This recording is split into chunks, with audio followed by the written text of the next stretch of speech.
Dogovorili smo se o tem, kako bo pripravljen in dokdaj pripravljen zakon o mešanju prometne, energetske in vodne infrastrukture v prostor.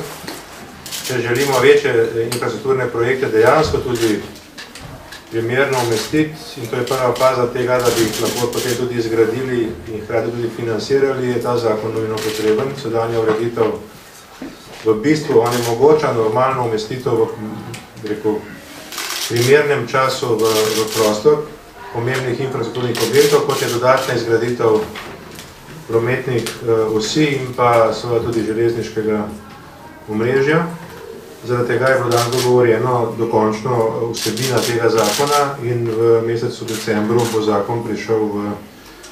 vladno proceduro in januarja potem tudi v parlamentarno proceduro. Gre za precej resne posege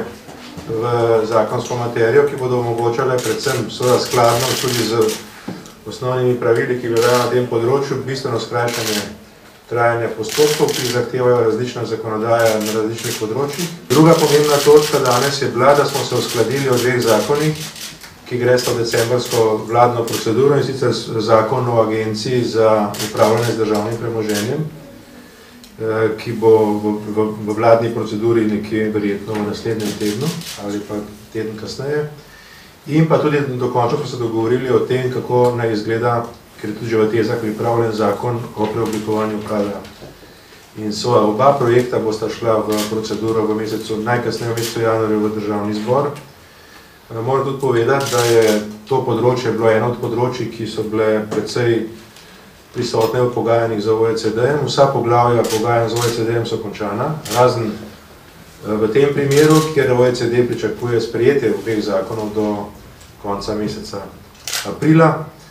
Če bomo uspeli te roke spoštovati, tudi po kvaliteti pripraviti ustrezno zakonodajno rešitev, glede tako imenovanega korporacijskega upravljanja, o čemer je tukaj največ govora, v teh dveh zakonih potem ni več ovir za odstranitev v OECD v mesecu juniju. Ne bi vam zdaj podrobneje razlagal o tem, ker če bo kakšno vprašanje morda kaj več, sicer boste pa v proceduri teh zakonov videli sami,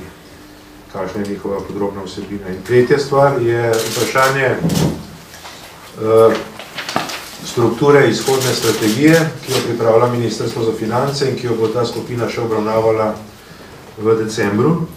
Gre za kombinacijo večjega števila ukrepov medsebojno povezanih. Na eni strani gre za ukomponiranje zahtev sindikatov po povišanju minimalne plače, ki pa ne bo seveda predlog, ki bi bil predložen oziroma v pogajanja kot izločen, samostojen, ampak bo povezan z vprašanji, ki so vezane na zakon o delovnih razmerjih, predvsem glede odpravnin. Na eni strani, na drugi strani glede socialnih prispevkov,